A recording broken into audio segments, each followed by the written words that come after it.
No. Sí. Ok.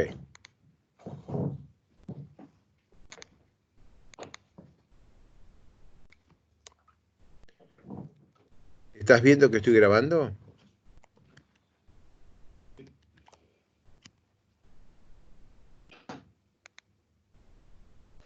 Muy bien.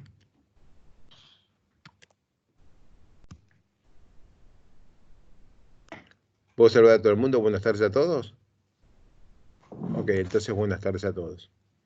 Esta es nuestra última clase.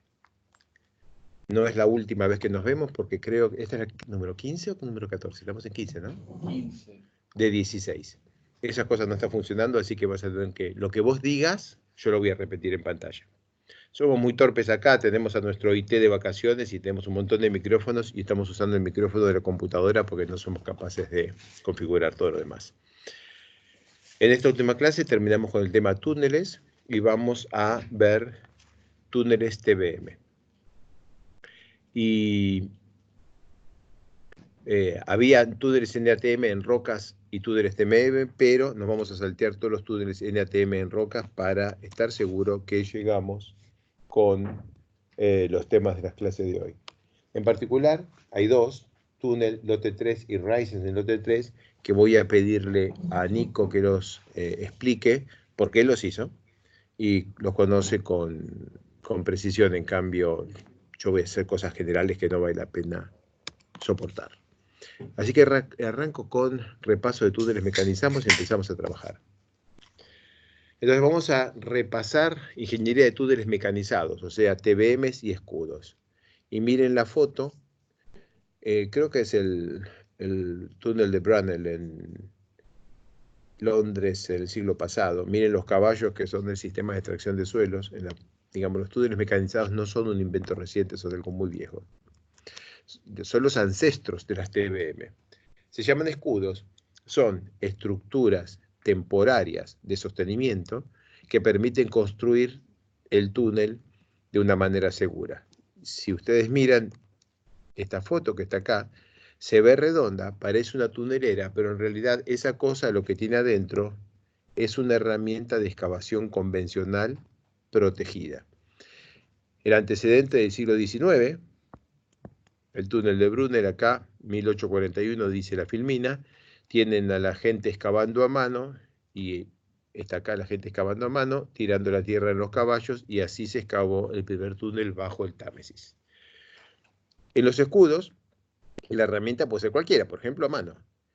No necesitan ser circulares los túneles porque no hay una única cabeza que gira, y todavía hoy son como es una método de excavación muy razonable, muy eficaz, que puede emplearse en prácticamente todo tipo de suelos. Pero eso no es un TBM. TBM es cuando tenemos en el frente de la máquina un disco gigante que gira y al girar rompe el suelo roca y va avanzando. O sea, una tunelera es una máquina industrial, que está provista de un disco de corte que rota y avanza, y eso no alcanza para definir la tunelera. Además del disco que rota y avanza, se necesita un sistema para controlar el ingreso de tierra. Voy a dibujar acá un equipo que mucha gente veterana conoce. A ver cómo me va con él. Acá necesito un anillo sin fin con una manija. Bien, esto que acabo de dibujar es una picadora de carne. Ustedes ponen carne acá. En este lugar la carne se ve traccionada por un tornillo sin fin y aquí sale la carne picada. Lo tienen todos los carniceros. Esta máquina queda quieta en el escritorio de la gente y sin embargo funciona porque entra carne y sale carne.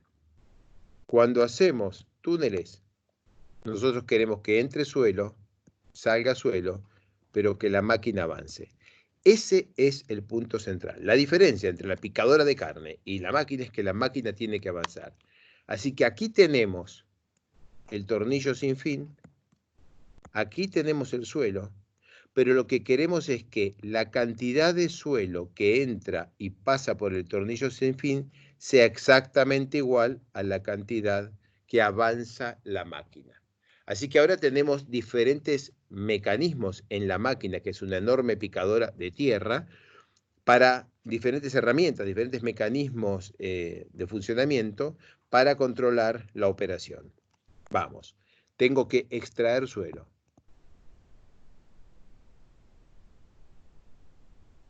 Tengo que avanzar. Tengo que lograr el equilibrio del suelo que no quiero que extraiga. Porque el suelo que quiero extraer, el que quiero que extraiga, es el suelo que está delante de la máquina, no el que está arriba. Si nosotros en una máquina de este tipo avanzamos muy rápido y sacamos tierra demasiado rápido, entonces, como la velocidad de avance no es suficiente, empieza a comer tierra de arriba como la picadora de carne. No queremos eso. Eso produce grandes asentamientos en superficie y eventualmente una alteración muy importante del terreno alrededor del túnel. La combinación entre la velocidad de avance, la velocidad de extracción, la presión con la que se inyectan fluidos en el frente que determinan la presión del fluido que hay aquí, es el conjunto de cosas que tiene que tener el que está operando en la tunelera, que es simplemente un operador especializado que tiene un tablero de comandos lleno de relojes como si fuera un avión o una avioneta, y ahí va avanzando bajo tierra. ¿Cómo funciona entonces? Esta máquina tiene un disco que gira.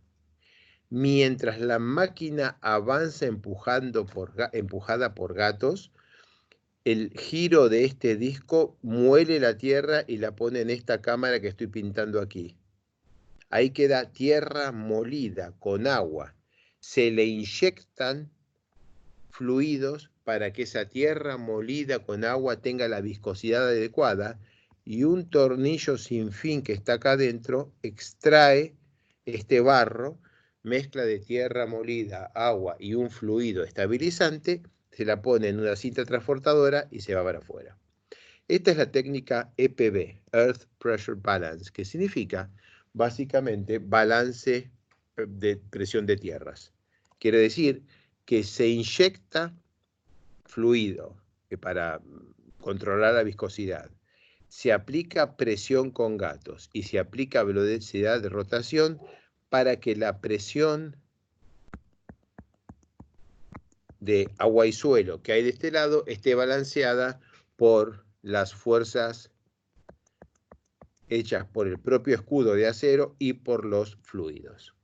Ese no es el único modo de funcionamiento de una TBM. En este entonces, esto es tierra, o sea, suelo, con algún material para hacerlo más viscoso, pero esencialmente suelo. Otra técnica es una en la cual uno agrega acá mucho más fluido, mucho más lodos de perforación, de manera de convertir al terreno básicamente en un líquido espeso, y ya no se lo saca con un tornillo sin fin, sino con una bomba y con una cañería.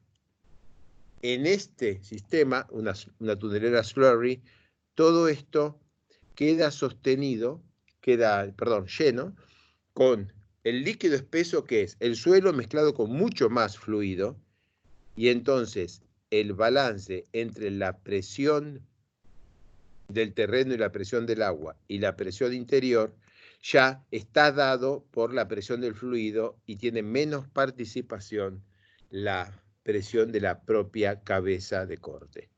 Bien, son dos técnicas de excavación. Voy para atrás, EPB, tornillo sin fin, voy para adelante, slurry, bomba y cañería de descarga. En cualquiera de los dos casos, uno tiene que convertir al terreno que está delante de la tunelera, no el que está arriba, no el que está a los costados, el que está delante de la tunelera, en un material que pueda ser transportado por cinta transportadora en el caso del tunelera EPB, o por cañerías en el caso de la tunelera slurry. Hay tres tipos de tuneleras: la de escudo simple, la de cuerpo abierto y la de escudo doble. La de escudo simple es una tunelera que empuja contra las dovelas. Entonces tenemos una máquina corta, que acá tiene el disco de corte y el motor que la hace girar, y avanza porque con unos gatos, que están acá, se apoya en la última dovela colocada. Entonces estos gatos se estiran y esta fuerza es igual a la fuerza de empuje. La máquina está girando y de esa manera avanza. Eso es una tunelera de escudo simple. Después están las tuneleras de cuerpo abierto, estas que voy a describir ahora, típicas para la mecánica de rocas, en las cuales uno tiene una máquina que tiene una cabeza de corte. Esta cabeza de corte, por supuesto, gira, es una máquina que va girando, y para avanzar, en vez de apoyarse en la tunelera, tiene aquí unas mordazas. Me voy a permitir dibujar esto desde arriba.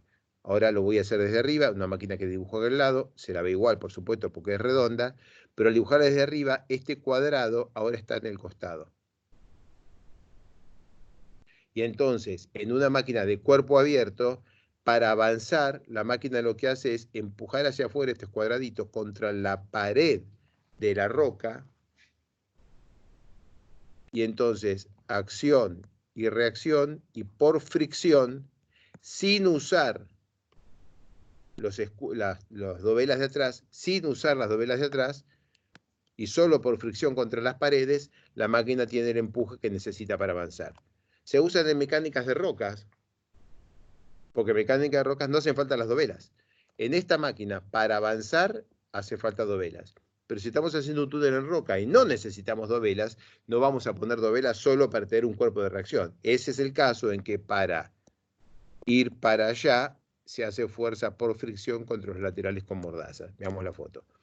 Entonces, esto que se ve acá, en esa foto, son las mordazas laterales que están empujadas para afuera por un sistema hidráulico y que reaccionan contra esto. Entonces, este es un túnel para rocas.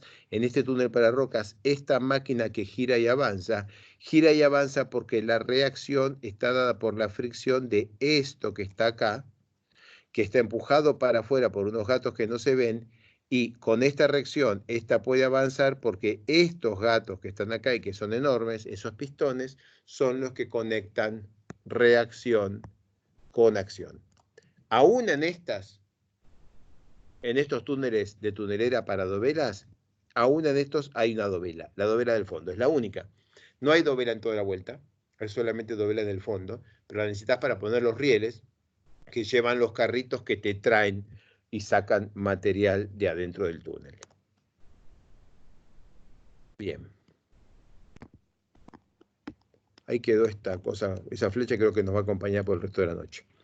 En la filmina de abajo a la derecha, esto que está dibujado acá, es en una máquina de escudo abierto, y está muy chiquitito, tendría que estar en algún lugar como por acá. Esto es simplemente un brazo de jumbo para poner pernos. Esta cosa permite poner en el techo del túnel, en rocas, pernos. Así que ahí tienen una máquina TBM que genera un orificio circular en rocas, o sea, un túnel, sin poner dovelas. Las máquinas de escudo doble tienen el comportamiento combinado de una máquina de escudo simple y de, como es una máquina con mordazas. O sea, una máquina de escudo doble es capaz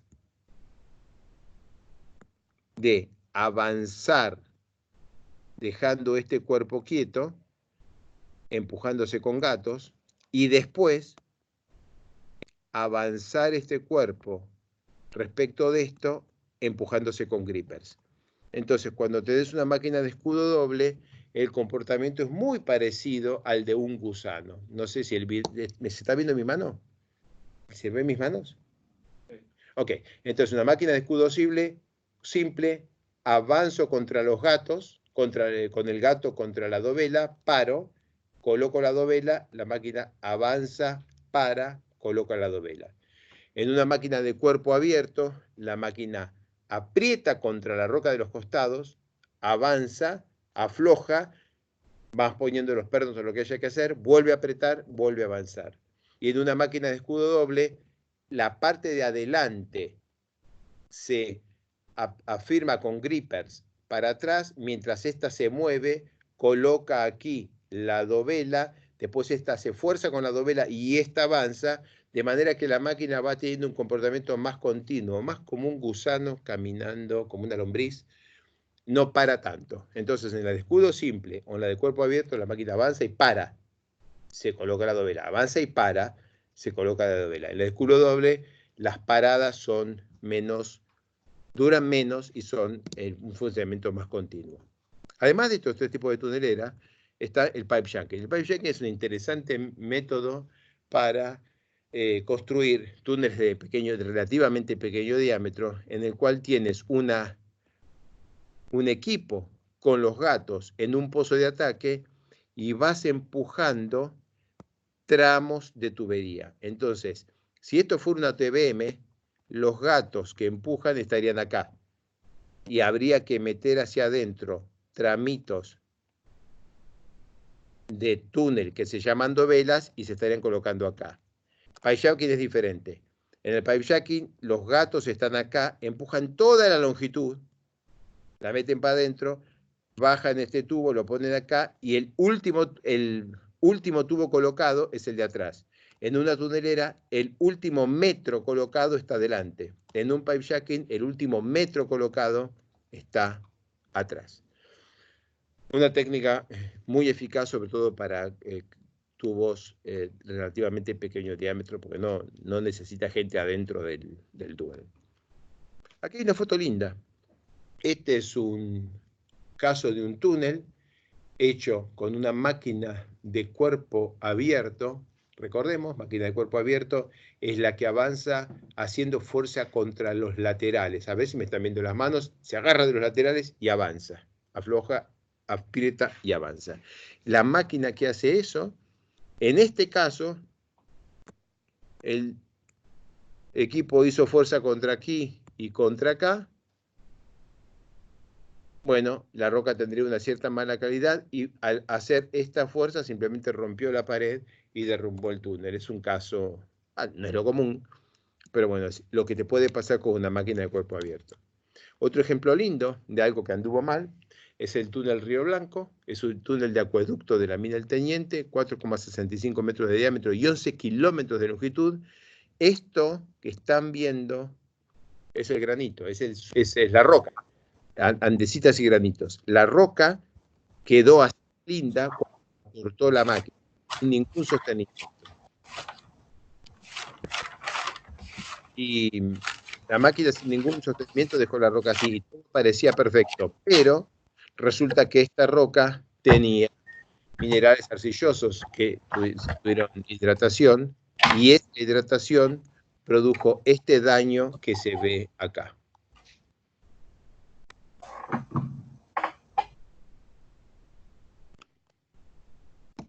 Estoy tratando de que mi máquina se quede muda, pero es totalmente imposible. Sigue sonando a pesar de que pongo el volumen en cero.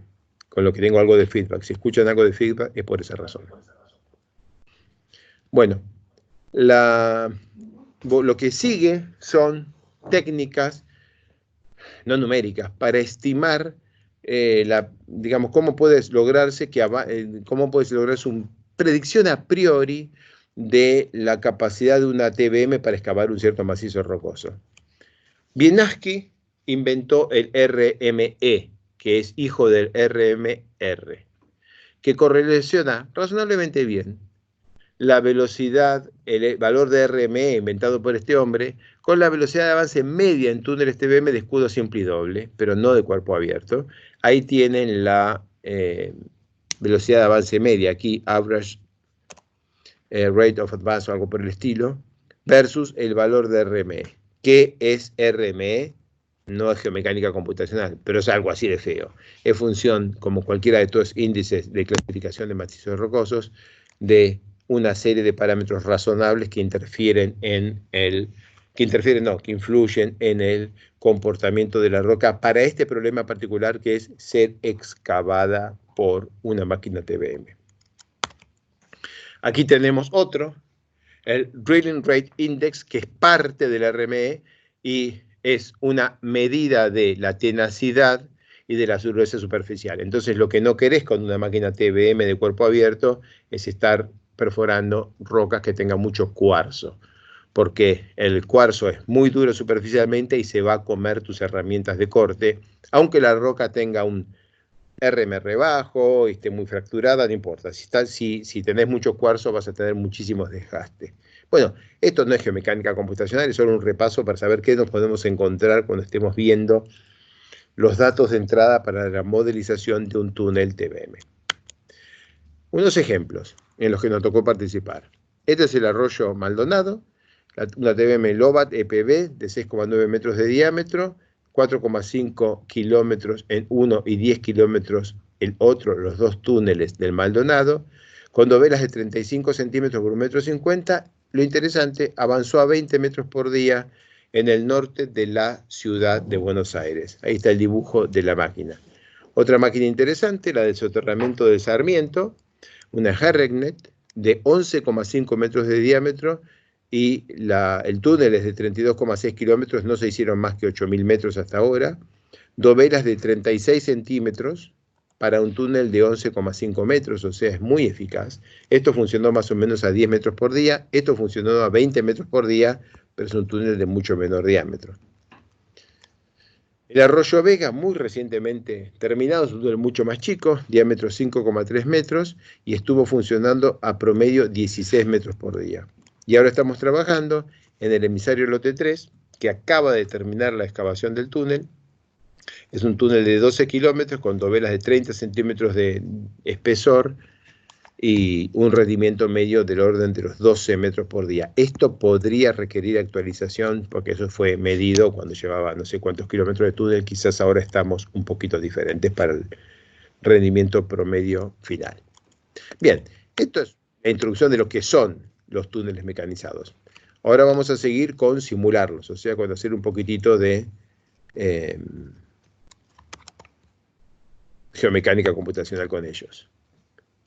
Y ahí vamos. Vamos a la modelización de túneles de dovelas. Bien. Tratando de sacarme cosas dentro de los bolsillos, me están haciendo ruido. Bien. Entonces, el procedimiento constructivo de un túnel hecho con TBM, sea EPB o slurry. Y el procedimiento constructivo que tenemos que reproducir es entonces, ponemos un fluido en el frente. Aquí ponemos un fluido. Ese fluido balancea la presión de tierras, o sea, la presión del terreno, para que el terreno no se venga para adentro como la picadora de carne. Con eso balanceado, hacemos girar la máquina y avanzar, con lo que excavamos en la longitud de una dovela. La máquina se va a detener. En ese momento vamos a instalar los anillos, y después se va a instalar los anillos, quiere decir poner acá esta pieza de hormigón, pero un paso más adelante, y después se va a inyectar anularmente el espacio anular que hay entre el anillo y el terreno. Todo este espacio se inyecta con una pasta de cemento para que quede en contacto.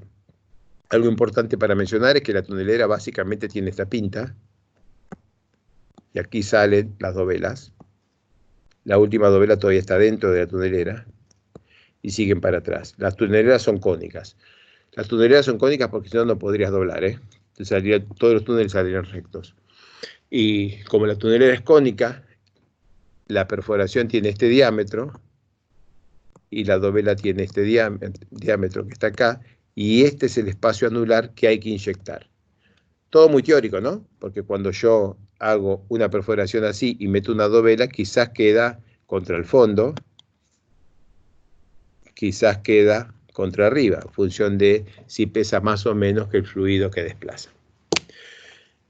Bien, entonces lo que ven aquí es un típico modelo 3D de este problema, en la que estos elementos placa representan la dovela, estos elementos placa representan el escudo, en el medio este pedacito sin elementos placa es donde se aplica el grout lateral, y estas líneas azules que están ahí apuntando para adelante, esto está apuntando para adelante, esto está apuntando para afuera, esto representa la presión en el frente de excavación. La primera modelización simplificada que se puede hacer en 2D es, primero excavamos, con lo que desactivamos el suelo y el agua. y podemos activar la primera placa. Pero esa primera placa no es el túnel TBM, de hormigón. Es la TBM en sí misma. Y eso lo podemos hacer activando una placa con el diámetro de la TBM, o sea, en contacto con el suelo, o activando una presión distribuida que sería el equivalente al efecto de la TBM. Después, para modelar la conicidad de la TBM, el hecho de que la TBM en el frente es así, pero en su cola es más chica, si pusimos una placa, podemos aplicar una contracción, decirle que esta placa va a tener en delta L sobre L0, o sea, una reducción en el diámetro. Bueno, eso la achica, y al achicarse o se despega o el suelo se viene con ella para adentro.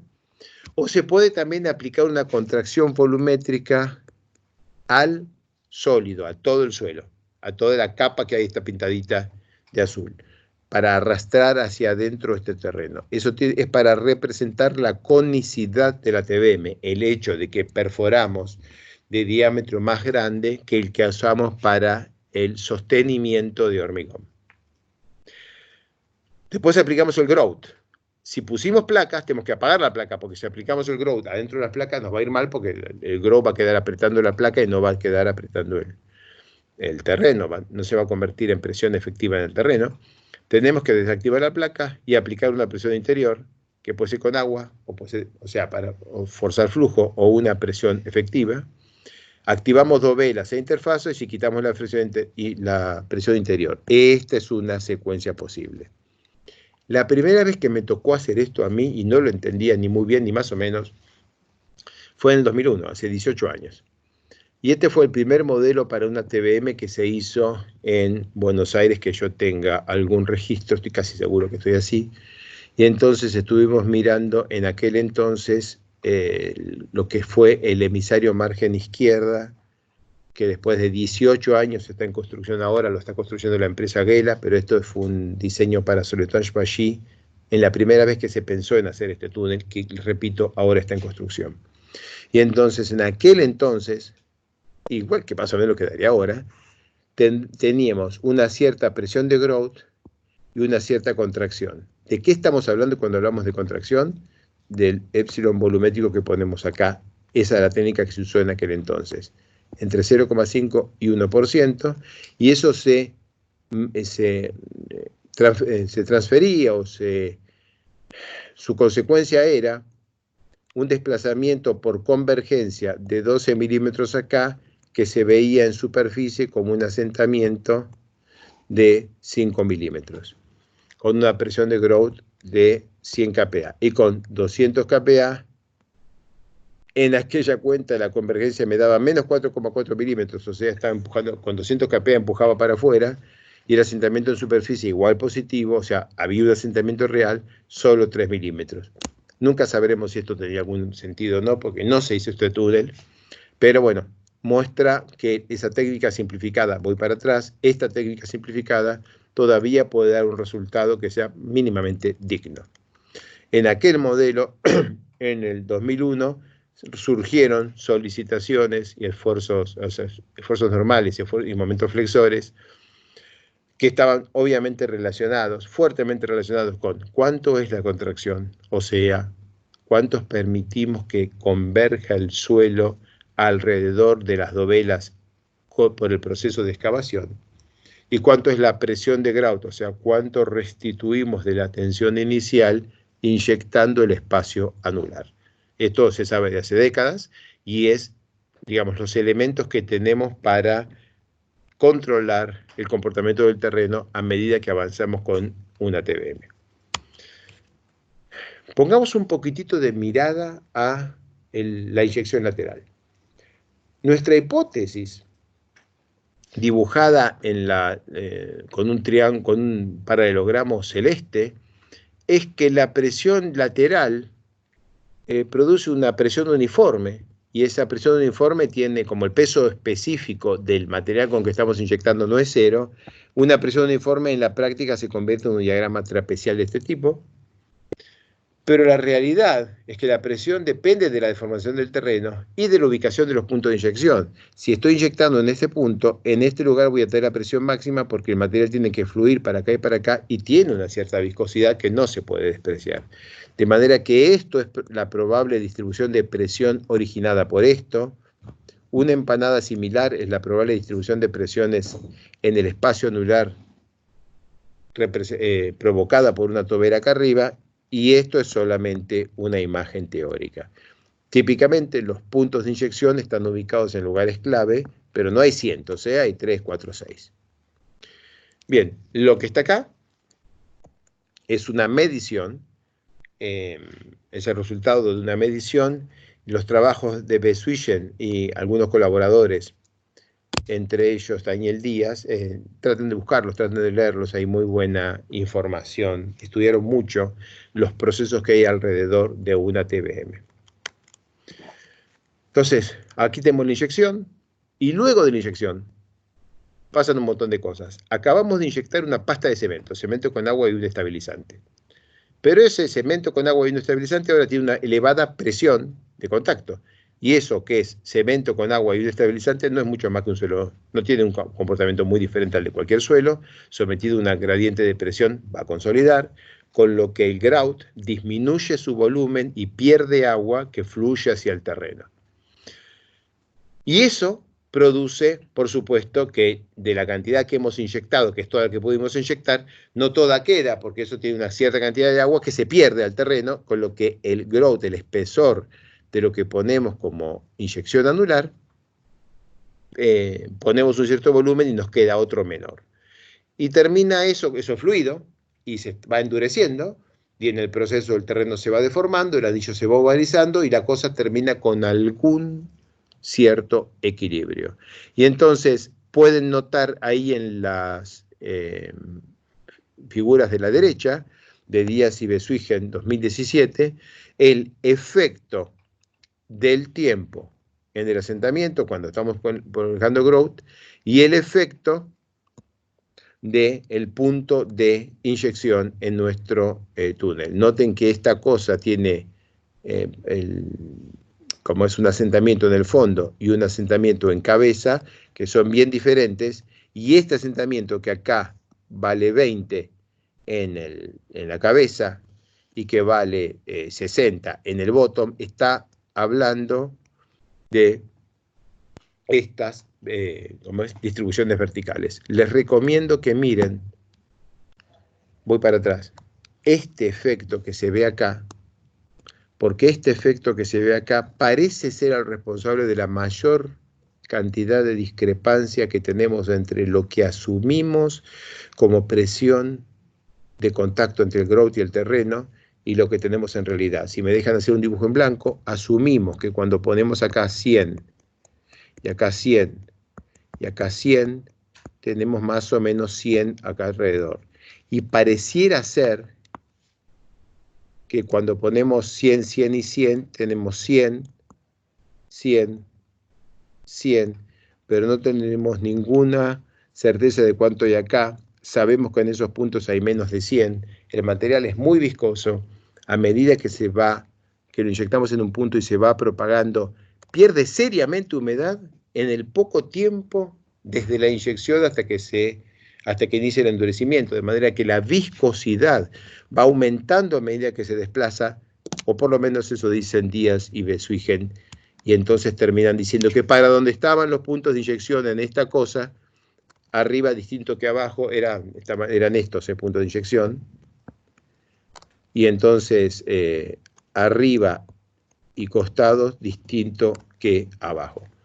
Bueno, todo eso es hipótesis versus realidad. Lo único que podemos hacer nosotros como geotécnicos modelando túneles TBM es hacer hipótesis simplificativas.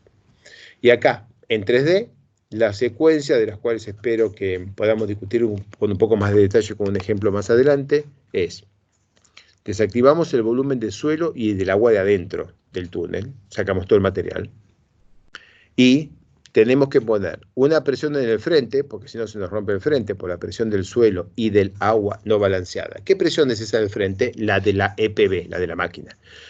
combinación de lo que pueda hacer el escudo y lo que haga el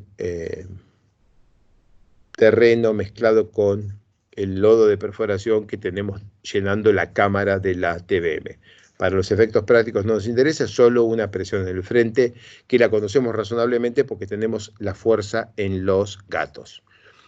Después activamos la placa de adelante, que está simulando el escudo en la TBM. Después aplicamos una contracción perimetral cónica. ¿Lo vas a llegar a explicar eso? Lo del cónica no. Me está diciendo que no con la cara. Entonces, este es el elemento placa y la contracción acá y acá son diferentes para simular que la placa es cónica, con lo que se simula el sobrecorte, que quiere decir el hecho que el diámetro exterior de la TBM es significativamente más grande que el diámetro exterior del anillo de dovelas. Después se desactivan las placas laterales que representaban al escudo de la tunelera, se aplica la presión lateral, que es la que se ve acá, y se activa la nueva dovela con, ya con las propiedades del anillo de hormigón. Esto también es Besuigen y es interesantísimo, a mí me gustó mucho escucharlo en su momento, que es una TBM slurry en arena. Lo que hizo el hombre fue poner un montón de sensores en frente de una TBM que se estaba acabando en arenas en Holanda, eso fue como en el 2015, y la primera vez que lo escuché, y bueno, clavó un montón de sensores y el hombre empezaba a avanzar la máquina y veía la evolución de las presiones de poro delante de la TBM. Entonces, si tenés una TBM acá y tenés un sensor aquí, cuando la máquina avanza de acá hasta acá, se genera un pico de presión. Después la máquina para poner la dovela, y mientras la máquina para, cae la presión rápidamente, en arenas, cae la presión rápidamente hasta la condición de equilibrio hidrostático. Después la máquina vuelve a arrancar para hacer otra dovela y volver a ver otro pico. Y esto viene a ser la secuencia de cómo se van generando los picos de presión y el efecto de la inyección en el frente, que la inyección en el frente no es un punto menor. Esto que estamos diciendo fue medido delante de la TBM, varios metros delante de la TBM. Esto está medido en los sensores de la TBM. Bueno, y entonces pudo demostrar que la presión de estabilización producida en una máquina slurry por el fluido no es constante y que el hecho de avanzar y excavar genera picos de presiones neutras y cuando para a poner la dovela, la presión neutra cae muy rápidamente en arenas, no tanto así en arcillas. Esto dura hasta acá porque en ese momento la máquina tocó el sensor y se lo comió y desapareció el sensor, ¿no? Se lo tragó. Bien, lindo trabajo que sirve para comprender qué cosas pasan adelante y alrededor de una TBM, qué cosas pasan en el suelo, adelante y alrededor de una TBM. Aquí tenemos el ejemplo de un cruce de un túnel bajo otro túnel. Esto está relacionado con el Vega, ¿no, Nico? ¿Reconocer los dibujos? No. No. Quizás lo hicimos en otro más, no sé. Bueno, es la simulación de inyección de Grout en este caso, es uno aplica la presión. Entonces uno lo que pone es la presión en el frente y la contracción cónica, y aquí en este caso lo que se hizo fue, en vez de poner una presión de Grout, se simuló una expansión. Una de las muchas técnicas que se puede probar. Voy para atrás. En esta uno aplica la presión y lo que se mueve para afuera del terreno por la presión lateral que se aplica en este espacio es un resultado. O sea, aplico la presión y que sea lo que Dios quiera con el volumen. Y en este caso aplicamos una deformación volumétrica para afuera y que sea lo que Dios quiera con la presión. Obviamente no podemos controlar presión y volumen, son conjugados, así que o controlamos presión o controlamos volumen. Hoy creemos que controlar presión es más adecuado porque estamos poniendo una material y tenemos un manómetro. Pero si puedo ir para atrás,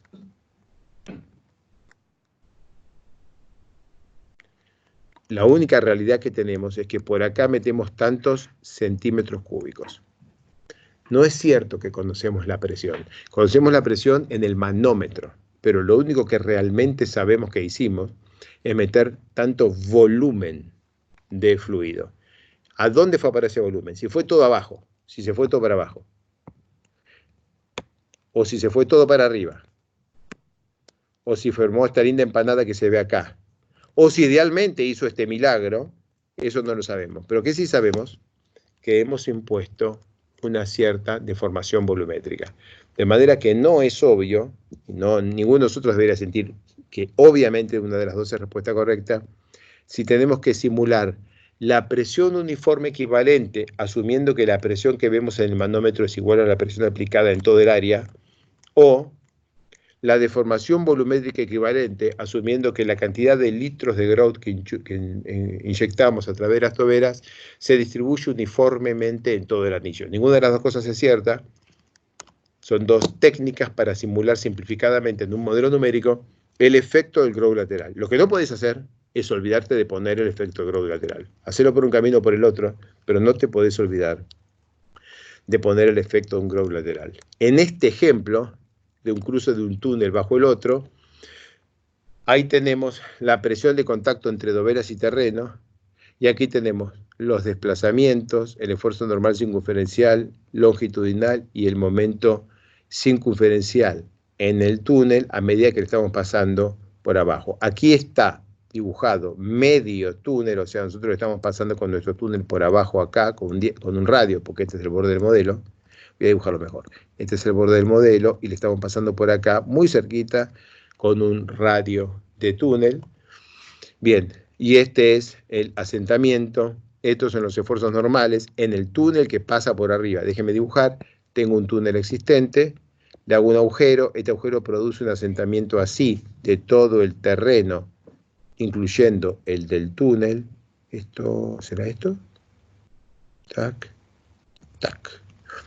El eje del túnel va a sufrir esto, y como consecuencia de eso que sufre el eje del túnel, tiene compresión arriba y tracción abajo. Están viendo el túnel existente trabajando como viga arriba producido por el asentamiento, el desplazamiento del túnel que estamos construyendo nosotros. Esta última filmina es toda la biografía, esto lo hemos hecho nosotros. Son algunos modelos más complejos, y este es uno o dos de los más locos que me ha tocado ver. En este modelo que se ve acá a la izquierda están dibujados los gatos.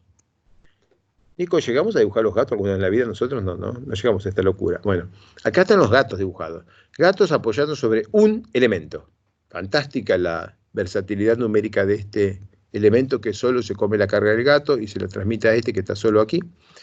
Y bueno, esta sería la malla, y aquí están los gatos individuales, o por lo menos eso es lo que parece estar dibujado. Están puestas todas las capas, entonces tenemos elementos para el suelo, para la primera capa de escudo, para el grout y para el material interior. En principio, fantástico si logran que funcione, ¿no?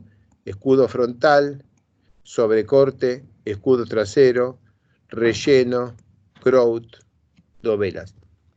Hay que ver, me gustaría ver la estabilidad numérica de esta cosa, pero parece, por lo menos los colores parecen suaves, por decirlo de alguna manera, como acuarelas, un lindo colorido, pero bueno, parece muy complejo esto y no sé cómo será la robustez numérica de este trabajo. Y una cosa que sí es interesante incorporar es lo que está arriba, es la evolución de la rigidez y de la resistencia del grout con el tiempo. Y sería fantástico también un control de las temperaturas y de los cambios de temperaturas asociados. Cambio de temperatura de 6, 8, 10 grados no son poco en un sistema que tiene tanta contracción impedida. Hay deformaciones asociadas a los cambios de temperatura de las dovelas que vienen tibias de afuera y quedan en contacto con suelo muy frío y con agua, y del grout que lo estamos colocando y tiene que hidratar ahí abajo. Hay procesos térmicos que no son en principio despreciables. No tenemos una enorme experiencia modelando eso, ni siquiera más o menos una buena experiencia modelando eso, pero sí parece ser claro que no podemos despreciar el efecto de que la rigidez y resistencia del grout crece con el tiempo y de que hay acoplamiento termomecánico en esa interfaz. Bien, el túnel lote 3, ¿te lo dejo directamente, Nico? La confidencial.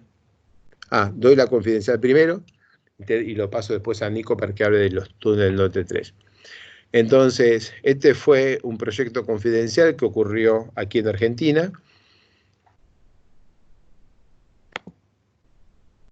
Entonces, ahí lo que están viendo es un túnel que estaba empezando a entrar a través de un pozo en el terreno, y se rompió una junta, por alguna razón que no conocemos, y entonces empezó a entrar acá abajo arena y agua, y básicamente el túnel quedó inundado con arena y agua, y la tunelera quedó sepultada en arena y agua. Se hundió todo. Fue un túnel hidráulico de 5 metros de diámetro y 25 centímetros de espesor de dovelas, y durante la entrada se rompieron los sellos de estanqueidad, se erosionó la arena, se inundó el pozo. Bueno, para resolver ese problema se decidió construir una nueva celda. Voy para atrás. Esto que estamos viendo desde arriba es una celda de un pozo de ataque, o sea, es esta celda, y se decidió construir una adelante, excavar, limpiar, rescatar la máquina, ponerla en buenas condiciones, rellenar todo de vuelta y reiniciar el proceso. El desafío que tuvimos nosotros es identificar la zona afectada, a ver si el que hubiera entrado agua y arena aquí había alterado todo esto, o solo esto. Determinar el estado tensional del terreno después de este proceso de erosión local que ocurrió, y mitigar los riesgos de la nueva arranque de máquina. Entonces empezamos con la construcción de la nueva suelda, y los datos que pudimos tomar para ver la alteración del terreno producida por la erosión es, en la construcción de la nueva celda, que fueron muros colados, ver hasta qué punto los paneles de muros colados tuvieron desvíos, y cuántos metros cúbicos de hormigón se consumieron en cada uno de los muros colados respecto a lo que se debía consumir, para detectar si había en algún lugar sobreconsumos, o sea, más consumo de hormigón que pudiera ser un indicador de un suelo alterado. También los ascentímetros estaban puestos, por supuesto, en terreno, en planos normales a la dirección del túnel, y lo que se puede ver en este dibujo, en esta filmina que está con muchos datos y datos muy chiquititos, es el efecto del incremento de asentamientos que hubo en los días inmediatos y posteriores al proceso de erosión en diferentes asentamientos que están colocados en superficie. Y estamos viendo también una distribución no uniforme de asentamientos. Si uno tiene el túnel acá en vertical, el asentamiento pudo haber sido no homogéneo, no lo fue, el asentamiento quedó más hacia un costado que para el otro, y si uno mira el pozo de ataque y el túnel que tenía que salir, y hace un gráfico así que se aleja del túnel, entonces tiene esto, con distancia al eje del pozo de ataque, vemos que hay un punto de asentamientos máximos. Entonces, juntando los asentamientos en superficie y el comportamiento de los paneles durante la excavación de la nueva celda es esta, bien, se pudo determinar que había habido una erosión muy limitada de las arenas que eran de Polchense, con remoldeo y una fuerte disminución de densidad. Si disminuye la densidad, disminuye la resistencia, entonces el ángulo de fricción interna ya no es el ángulo de fricción interna de una arena densa, baja el ángulo de fricción interna de estado de volumen constante, o el ángulo de fricción interna crítico de esta arena, que es 30-31 grados. También disminuye la rigidez, claramente porque aumenta la porosidad, la relación de vacíos, y genera presiones de contacto asimétricas en nuevas dovelas, porque parece ser que la erosión fue más de un lado que del otro, lo que podría producir una tendencia a desvío de la TBM durante el nuevo breaking. Entonces acá hay un retroanálisis con modelos numéricos. Primero un modelo 2D, no es representativo, es conceptual, pero es interesante porque uno imagina entonces que permite en el modelo 2D la entrada de agua, eso produce gradientes de filtración y uno puede estimar de qué tamaño podría haber sido la zona erosionada. Eso es básicamente ingreso de suelo y como por supuesto en un modelo numérico de elastoplástico de pequeñas deformaciones no podemos no conservar masa, lo único que podemos hacer es imponer una deformación volumétrica y comparar la respuesta con y sin ingreso de suelos con la pretensión de identificar cuál es la zona afectada y vamos a ver si se logra reproducir con un modelo tan simple como este. Voy para atrás. Esto es un modelo 2D y es como si esto colorado hubiera sido hasta el infinito, ¿eh? Entonces es muy simple, bueno, pero permite de alguna manera estimar hasta qué punto fue extendida la zona de erosión. ¿Cómo haces? Bueno, simplemente estimas en función de las velocidades de filtración que vas midiendo, con algún poquito de criterio, con cierta velocidad umbral determinas que hay arrastre de partículas y con menos no, y ahí tenés más o menos una estimación de cuánto es el volumen que pudiste haber erosionado, que pudiste haber alterado de las arenas. Después de eso, queda el modelo 3D para confirmar el mecanismo de falla, determinar que los suelos afectados quedan dentro de la nueva celda. Voy para atrás. Es interesante ver que la mayoría de los suelos afectados de todas maneras van a ser excavados cuando se excave esta celda para ir a encontrar la cabeza de la TBM, ponerla en condiciones nuevamente y volver a operar. Bien, acá está el modelo 2D, muestra la zona de arrastre. Aquí se muestran las velocidades de flujo que mencioné mientras describía la filmina anterior. Y se pueden ver la propagación de asentamientos hacia la superficie y las presiones de poros que se van formando en las sucesivas capas menos permeables, porque este es un mecanismo que ocurrió muy rápidamente, o sea que fue esencialmente no drenado.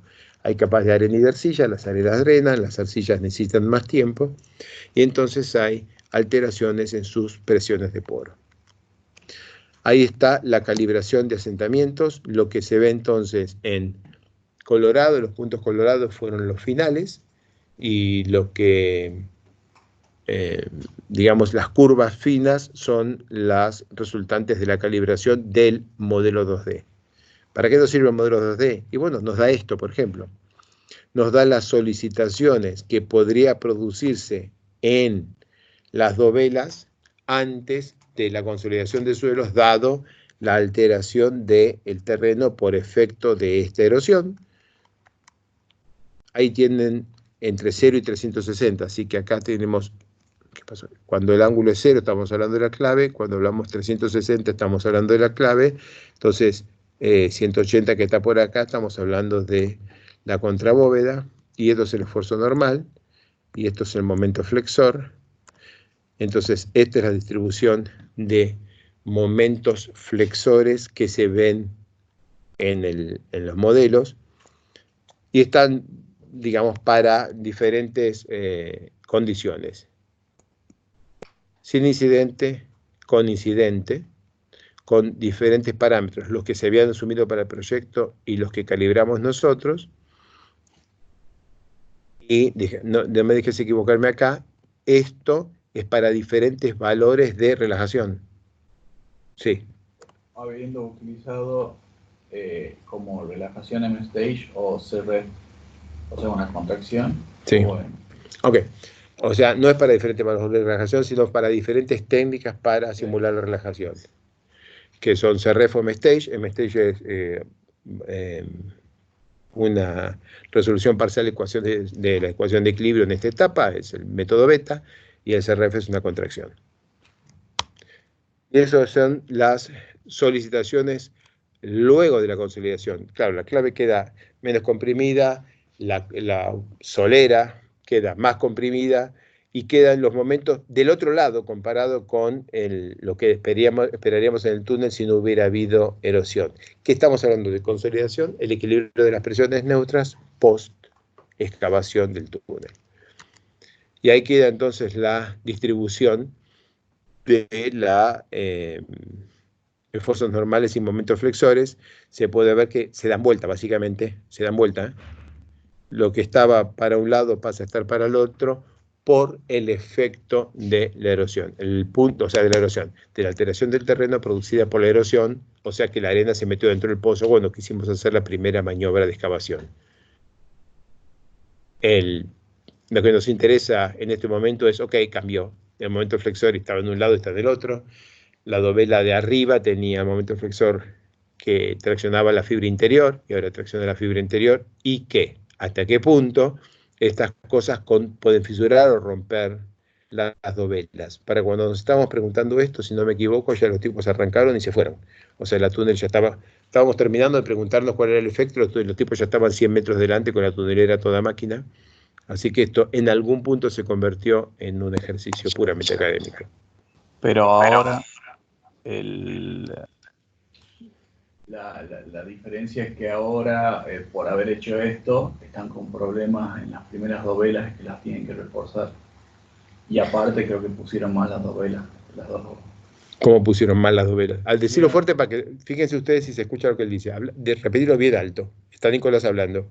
Y por haber hecho esto a las apuradas, además que se confundieron y pusieron otras dovelas en los primeros puntos, les generó tienen una pequeña ovalización invertida. La ovalización invertida ocurrió, aunque no sepamos si el tamaño fue del nuestro. O sea, están evaluando el refuerzo. Están evaluando el refuerzo de las dovelas porque tuvieron la ovalización invertida. Sí. Y aparte porque pusieron mal las dovelas. ¿Cuánto pudo haber ayudado nuestra modelización a que ellos si no hubieran arrancado? O sea, ahora están discutiendo esto. No sé en qué andará. Bueno, es todo muy confidencial y hasta aquí llegamos con lo que vamos a compartir de este asunto. Estas cosas se están pasando. Ahí está el modelo 3D, que incluye la geometría real, celdas A, B y C, el ingreso de agua y suelo en 3D, nos permite una mejor estimación de la zona afectada. Miren esta belleza.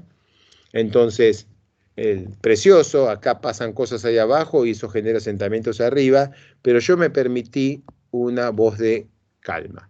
Si el modelo tiene ese ancho, como está dibujado ahí, lo que en realidad estamos modelando por simetría es que acá hay otro pozo y acá hay otro pozo. Cada una de estas paredes están libres de tensiones de corte. ¿Qué quiere decir? Que para modelar un modelo con un pozo tan angosto, si lo hubiéramos hecho más ancho, esto no hubiera tenido este asentamiento acá, hubiera tenido una curvatura así que acá no se ve. Así que si hubiéramos hecho el modelo más ancho, por supuesto más caro, en tiempo computacional, habríamos tenido probablemente una cosa más redonda acá y no tan ovalada. Fácil criticarlo, ¿no? Porque estos modelos no son nada fáciles de hacer, pero bueno, aprovechemos para la enseñanza, que significa que el modelo con el ancho que se lo ve en la figura es como si hubiéramos tenido tres pozos así, en realidad infinitos, uno tras el otro, pero tres pozos ahí en la digamos, modelización equivalente. Un problema de tres pozos iguales pudo haber sido modelado así. Un problema de un solo pozo requería un modelo bastante más ancho. Y eso somos nosotros, los buenos, pero pasó. Digamos, hacerlo más grande era incorrible. Levanta la mano los dos acá, como que las dos personas que lo hicieron le dicen al que critica, loco, a ver si lo hubieras hecho mejor. Tienen razón, pero digámosle a la audiencia que pagamos este costo para que corra el modelo, pero tenemos que estar conscientes de que la distribución muy ovaladita así puede tener alguna influencia de las condiciones de borde, por decirlo políticamente. Los suelos afectados, que en este modelo 3D quedan marcados ahí abajo, están muy concentrados y efectivamente se excavan, o sea, van a desaparecer con la propia excavación de la celda. No las arenas, porque la excavación de la celda no llega hasta las arenas que hay abajo, pero sí todos los suelos que hay arriba, que pueden afectar más significativamente la distribución de presiones anulares en los anillos. De cualquier manera, ya Nico nos avisó que entre cosas que decidieron cuando arrancaban de vuelta y la como es respecto del tipo de dovelas que pusieron y el hecho que se les invirtieron los momentos, se los avisamos, pero bueno, de alguna manera no fue suficientemente tenido en cuenta, ahora están haciendo algunas reparaciones y refuerzos. Última filmina que muestra las tensiones de corte, las tensiones de corte en el terreno, o sea, no muestran los estados de tensiones en el terreno en la delicada etapa en la que estamos, tuvimos la erosión y estamos todavía sin excavar, sin rehacer la nueva, sin iniciar de nueva el breaking. Bien, con esto es todo lo que tenemos de este túnel proyecto confidencial. Le cedo la palabra directo a Nico, que fue el autor y el que estuvo sufriendo el túnel de lote 3, para que dé las últimas dos presentaciones. Bueno, esto se liquida, ¿no? Y con esto cerramos las explicaciones o las formulaciones del control P para que tenga pantallita. Cerramos las clases, así las explicaciones de este curso y lo que nos queda es terminar.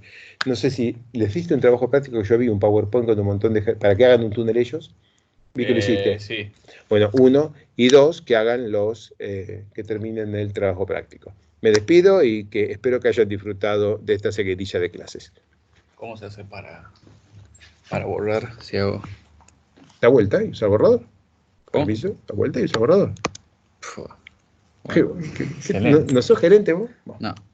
Bueno, gente, ¿cómo va? Si bien esta presentación tiene la misma portada que la anterior es simplemente con fines, ¿cómo se llama? Con fines ilustrativos, y esta foto es realmente el túnel lote 3, y lo que le voy a presentar ahora es un back análisis que se hizo sobre este túnel, que es un túnel TBM emisario que va por debajo del Río de la Plata, en donde, bueno, les vamos a contar un poco de qué se trató. Bueno, algún contenido de la presentación. ¿En qué consiste este túnel? Básicamente tenemos una cámara de carga en esta parte. Esa cámara de carga está sobre la vera del Río de la Plata. Esa cámara recibe de una serie, de toda la ciudad de Buenos Aires, los efluentes cloacales que cargan hasta cierto punto, y esta cámara se carga, se transportan por debajo del Río de la Plata durante 12 kilómetros hacia la mitad aproximadamente del río, y posteriormente, mediante un sistema que se llama risers, que se le dio de risers, se difumina todo ese líquido en el Río de la Plata. ¿Qué particularidad tiene este túnel? Básicamente es que es un túnel TBM sometido a presión interna, por lo cual hay un riesgo, no hay un riesgo, sino que evidentemente en estado de operación de esta obra, el túnel va a trabajar a tracción. No hay muchos túneles de estas características en el mundo, por lo menos no en el mundo occidental, y el mundo oriental tiene otro vocabulario, así que no lo entendemos. Así que por lo menos en el mundo occidental no hay muchos túneles de estas características. Y, por ejemplo, como para que tengan una idea de los números que se manejan, acá en esta parte se muestra un esquema del túnel, en donde se ve, por ejemplo, que la presión exterior de la presión externa dada por el agua es aproximadamente de 574 kPa, mientras que la presión, 574 kPa es la presión interior en régimen, mientras que la presión externa es de 475, esta es presión de agua, ¿no? Y esta es presión interna. Ahora, la diferencia entre estas dos presiones, que es aproximadamente 100, no es 139 kilopascales o 13,9 metros de columna de agua, alguien la tiene que absorber, alguien la tiene que absorber. En nuestro caso, se decidió haciéndolo considerando la contribución de contacto, de presión de contacto del suelo. En algún momento se habló de hacer un revestimiento secundario, que bueno, en este trabajo se demostró que no era necesario hacer revestimiento secundario. Bueno, más o menos como para que tengamos una idea, de vuelta este es otro esquema de la obra. La cámara de carga, el túnel emisario y el tramo difusor. El túnel emisario tenía el túnel total tenía 11,5 kilómetros de longitud, un diámetro interno de 4,3 metros, un espesor de dovela de 0,3 metros. Estaba hecho con un hormigón H50 y bueno, el desafío, como les había dicho recién, es que tenía una presión interior similar o superior al confinamiento exterior, lo cual iba a hacer que el túnel trabaje en tracción. Y aparte, otra complejidad importante de este túnel es que corre en frente mixto. O sea, la TBM iba avanzando sobre un frente mixto. Acá vemos, en la parte superior, una toma de Google Earth, en donde se ve acá, bueno, esta es la zona, los que conocen Buenos Aires, esta es la zona de Dock Sud. Acá está la cámara de carga y se ve el trazado del túnel emisario. Acá se ve, en etapa de proyecto, se había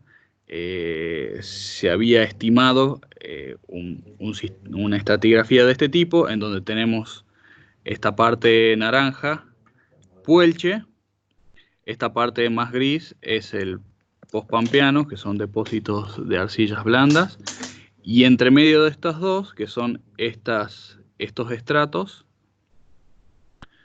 es un estrato que se denominó estrato de transición, que son deposiciones intercaladas entre arcillas y las arenas del Puelche. Durante los trabajos de proyecto de esta obra se había asumido esta estratigrafía y además se había asumido acá se ve, se había asumido esa traza esa altimetría de túnel. ¿Qué pasó? Que durante los trabajos de excavación hubo algunas progresivas de este túnel en donde el material excavado no era arena. Por ejemplo, volviendo hacia atrás, en esta parte aproximadamente del túnel se había supuesto que el túnel iba a estar todo en arena, mientras que cuando se excavó se sacaba arcillas. Entonces la pregunta era cómo impactaban esta incertidumbre, y no solo esta, sino durante otras progresivas del túnel se fue sacando otro material distinto al que se había supuesto que se iba a sacar. Entonces, ¿cómo generaba cómo este nuevo contexto, que no estaba previsto, iba a impactar durante la operación de esta obra?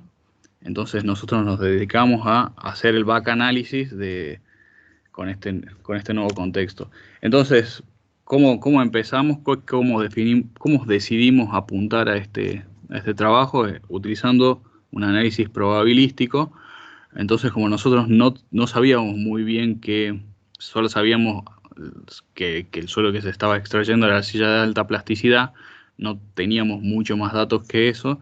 Entonces lo que decidimos hacer es, utilizando una carga de plasticidad de este tipo, con algunos ensayos que se habían hecho en laboratorio en arcillas similares a esas, no iguales, pero similares, lo que hicimos fue, en vez de ajustar parámetros fijos sobre los suelos, se ajustaron campanas de Gauss, no solamente sobre los suelos, sino también sobre, por ejemplo, la cota de río, porque la cota de río depende, si la cota de río está más alta, el confinamiento del túnel exterior va a ser mayor, si es más baja, al revés. Entonces, Para el caso, bueno, acá para el caso de la arcilla, tomamos todos estos puntos y estos puntos de índices de compresibilidad y ajustamos parámetros en donde se ve que cómo se ajustaron los parámetros. Se ajustaron mediante distribuciones de probabilidad, como se ve acá. En este caso, por ejemplo, vemos la distribución de probabilidad ajustada para el índice de compresibilidad de esta arcilla. Acá abajo para el ángulo de fricción de esta arcilla. Entonces acá se ve, por ejemplo, cuál es el ángulo medio y las desviaciones estándar consideradas para este caso. Lo mismo para este caso. Entonces, permutando de esta forma y utilizando correlaciones, se generaron una serie de combinaciones de parámetros, siempre utilizando la media más menos el desvío estándar. O sea, para cada parámetro teníamos la media y el desvío, y permutando entre todas las posibles combinaciones se iban sacando nuevos escenarios. ¿Qué obtenemos de esto? Obtenemos que, por ejemplo, si yo reproducía un ensayo triaxial para esa arcilla que se estaba analizando en este túnel, el espectro de posibles comportamientos por ejemplo, para un ensayo triaxial a una presión de cámara de 200 kPa era esto que está en azul. Lo mismo para, por ejemplo, 100 kPa en rojo y 50 kPa en negro. Entonces, ese abanico era lo que daba un ensayo triaxial para esa arcilla como la estábamos calibrando. Y si vos superponías eso con los ensayos de laboratorio, que son estas líneas llenas, que para este caso, para esta arcilla solamente teníamos un solo ensayo de laboratorio, se ve que estos ensayos caían dentro de lo esperado o de lo que se podía llegar a esperar para este material, ¿no? Otras incertidumbres, como les había comentado anteriormente, se había tenido en cuenta la calidad del hormigón in situ que se había colocado y la medición del río. Esto, cada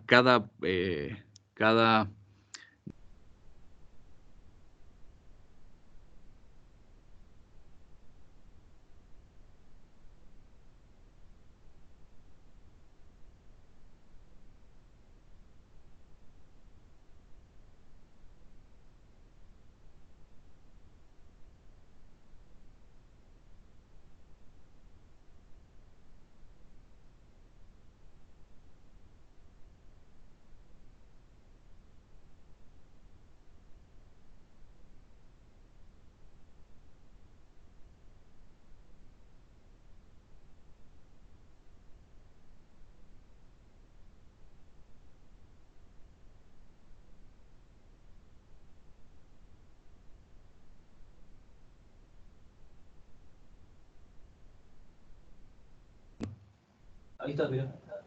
Ahí está.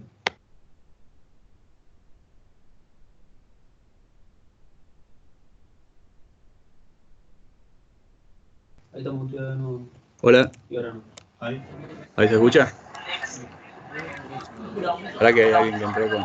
Y como eso es por comercial, que esté... Está. Bueno, ¿ahí se escucha? Mil disculpas. Bueno, entonces cada nuevo parámetro que se considera como incertidumbre son nuevas permutaciones que se van generando. Hasta recién nosotros solamente teníamos, por ejemplo, el phi, el ángulo de fricción, teníamos G, teníamos, no sé, ciertas cosas. Y ahora agregamos el E, la calidad del hormigón y la cota del río. Ahora habíamos pasado, teníamos dos a la 4 permutaciones, ahora tenemos 2 a la 6. Así se van sumando nuevos escenarios. Ahora bien, en esto, como nosotros en un modelo real o en un modelo 2D, no, en un modelo 3D no podemos hacer demasiadas permutaciones. ¿Cómo encaramos el back análisis de esto? Primero hicimos una simulación 3D con con los parámetros medios de todas las condiciones promedio de este túnel, y se hizo una simulación teniendo en cuenta todas las cosas que había considerado recién Alejo: conicidad de la TBM, presión al frente, proceso constructivo en general. ¿Con qué finalidad? Con la finalidad de tener aproximadamente una estimación de la convergencia, de la tensión de convergencia y del desplazamiento de convergencia entre el túnel y el suelo. Entonces, si se ve acá este gráfico, se ve que la curva azul son la distribución de desplazamientos, la curva roja son la distribución de tensiones efectivas verticales sobre la clave del túnel, o sea, sobre esta línea que está acá, en la zona estabilizada. Si se ve en esta parte, acá nosotros tenemos una primera parte que no está estabilizada. Sin embargo, cuando el túnel se va alejando del borde del modelo, se ve que el comportamiento mecánico del túnel se va haciendo una cosa más pareja. Esto es, como ya se vieron en las clases anteriores, esto es importante porque cuando uno hace un modelo 2D, que es con el que posteriormente hacemos las estimaciones de las solicitaciones posibles de este túnel, nosotros lo que estamos simulando es una sección sobre la zona estabilizada. Entonces, con este modelo 2D más o menos podemos estimar un desplazamiento de convergencia para esta nueva condición geotécnica del túnel en la arcilla, que aproximadamente la habíamos estimado en 0,27 metros, o sea, casi 3 centímetros, y una tensión efectiva de convergencia en la clave de 145 kilopascales. Ahora, más o menos teniendo eso, pasamos a un modelo 2D, en donde en este modelo 2D que se ve en esta parte, que obviamente es un modelo más sencillo que nos permite tener en cuenta todas las permutaciones y todos los cambios que puedan llegar a haber en las arcillas, en los suelos, en el lugar y en las condiciones de nivel del río. Entonces, ¿qué hicimos acá? Calculamos para todas esas posibles combinaciones de nivel del río, para todas esas posibles combinaciones de comportamiento mecánico del suelo. Hicimos este gráfico, que es un gráfico de curvas, ni más ni menos que de curva de relajación, pero la diferencia que tiene este gráfico es que tiene en cuenta todo el abanico de curvas de relajación que se pueden dar entre todo el abanico de posibles comportamientos mecánicos que puede llegar a tener esa arcilla que no se había tenido en cuenta. Entonces, por ejemplo, ¿cómo se lee este gráfico?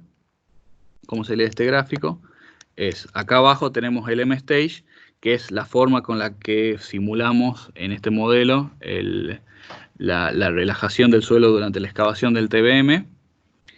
Tenemos estas curvas azules, que lo que nos muestran es cómo va aumentando el desplazamiento en la clave del túnel, o sea, el punto acá, o sea, el desplazamiento del punto de la clave del túnel, cómo va aumentando a medida que aumenta el M-Stage. Entonces, por ejemplo, si yo, suponiendo que tengo un desplazamiento de 0,5 metros en la clave del túnel, significa que para lograr eso necesito un M-Stage que esté por esta zona, más o menos. Del mismo modo, si leemos las curvas rojas, lo que hace es, las curvas rojas muestran la tensión de convergencia, sigma prima B, en la clave del túnel también, en donde se ve que a medida de que avanzamos con el parámetro M-Stage, la tensión de convergencia va disminuyendo, o sea, pasamos de menos 175, supongamos, a menos 80, que estaría acá. Eso quiere decir que cuanto más dejamos relajar el terreno, las tensiones en el revestimiento van a ser menores. Entonces, ¿cómo trabajamos con esto? ¿Cómo hicimos con esto? Entramos con el desplazamiento que habíamos estimado con el que se iba a converger en el modelo 3D, que si recuerdan era aproximadamente 3 centímetros. Entonces entramos por acá y vamos y sacamos un orden de M-Stage por el cual estimamos nosotros que aproximadamente se puede hacer una simulación de la convergencia para esa variación que nosotros habíamos asumido de comportamiento mecánico de la arcilla. Del mismo modo, cuando vos intersectás estas dos curvas con las curvas de tensiones efectivas, sacamos también aproximadamente un orden aproximado de cuáles son las tensiones efectivas con las cuales el túnel y el suelo van a converger. Más o menos, si comparamos, si entramos, nosotros habíamos entrado con el desplazamiento en la clave del modelo 3D, más o menos haciendo todo este proceso, la tensión media que habíamos sacado para el modelo 3D quedaba dentro del espectro que nos quedó como resultado para un modelo 2D.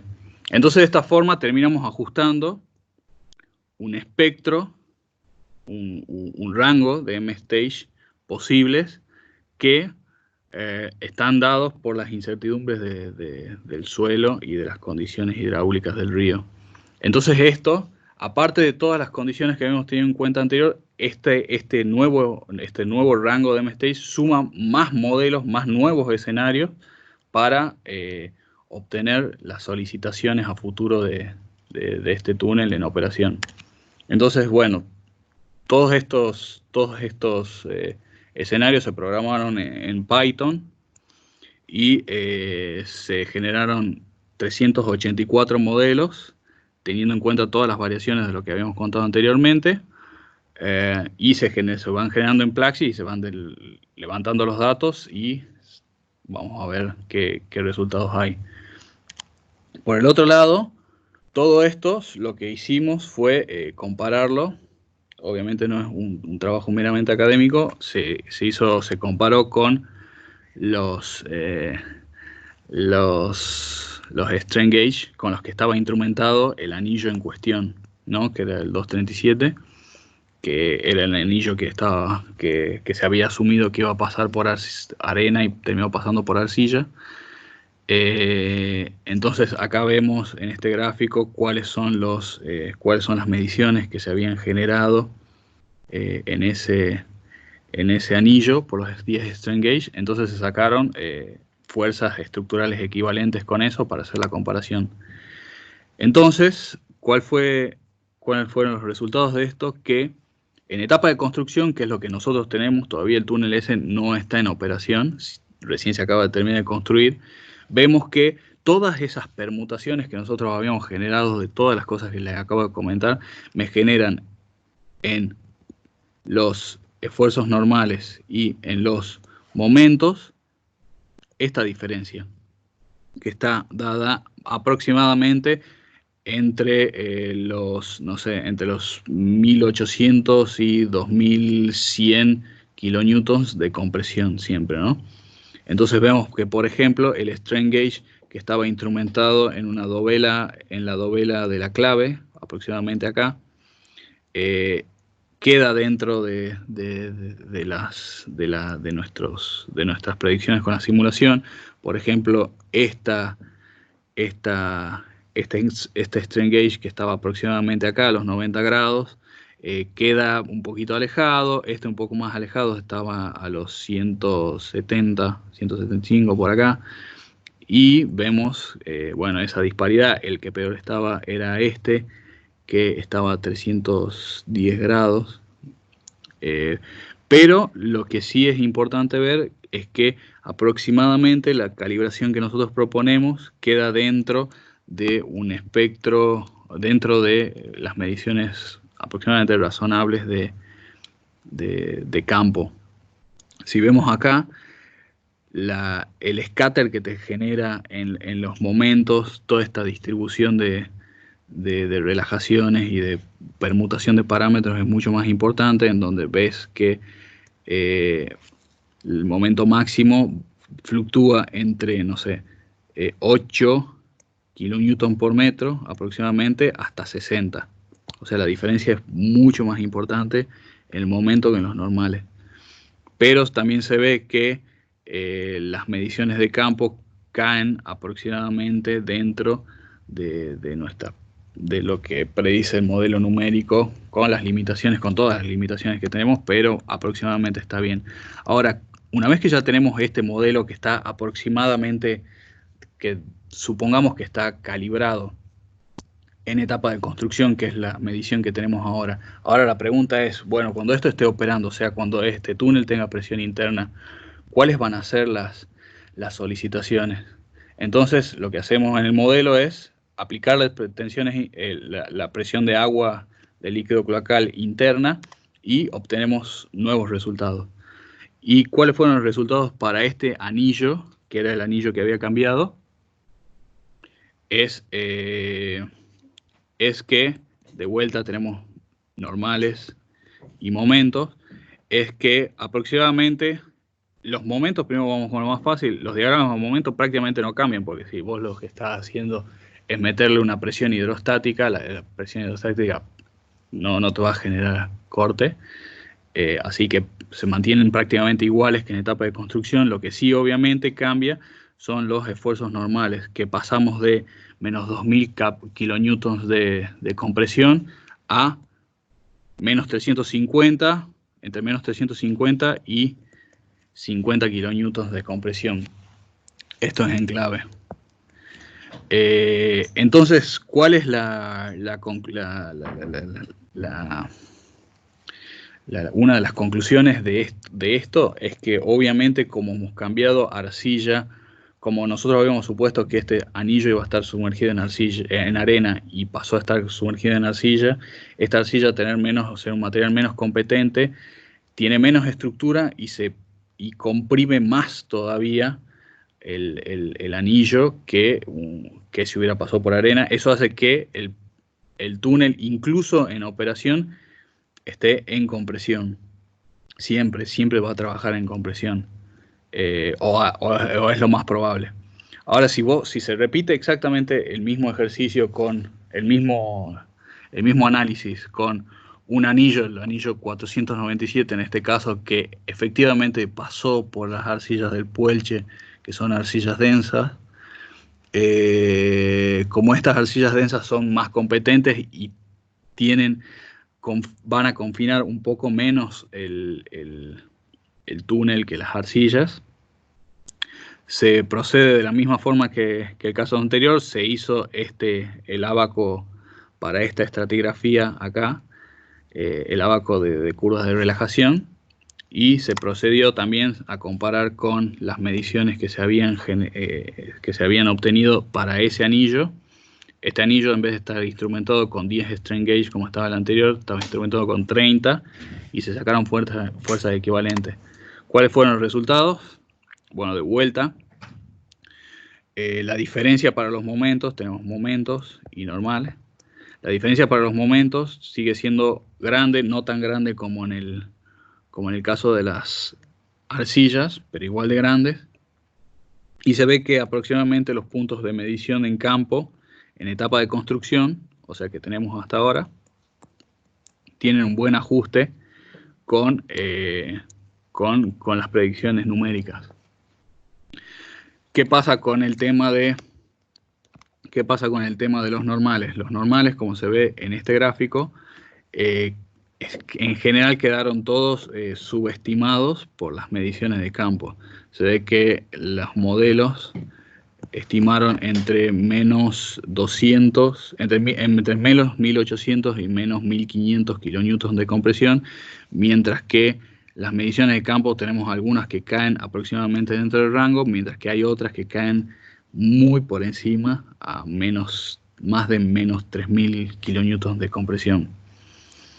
Entonces, ¿qué implica esto? Bueno, suponiendo que el modelo lo damos por...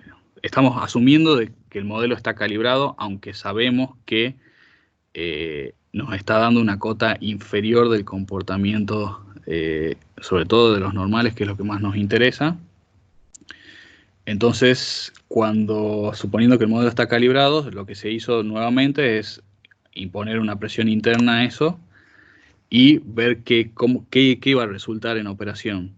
Entonces, de vuelta, tenemos el mismo efecto en los diagramas de momento. Prácticamente, como tenemos una presión hidrostática interna, no genera cambio en los momentos, mientras que en los normales sí genera un gran cambio, en donde ahora tenemos, por ejemplo, que la normal en la clave, o sea, en 0 grados, es menos 300, o sea, está comprimido, pero en el ecuador, o sea, 90 grados, tenemos tracción.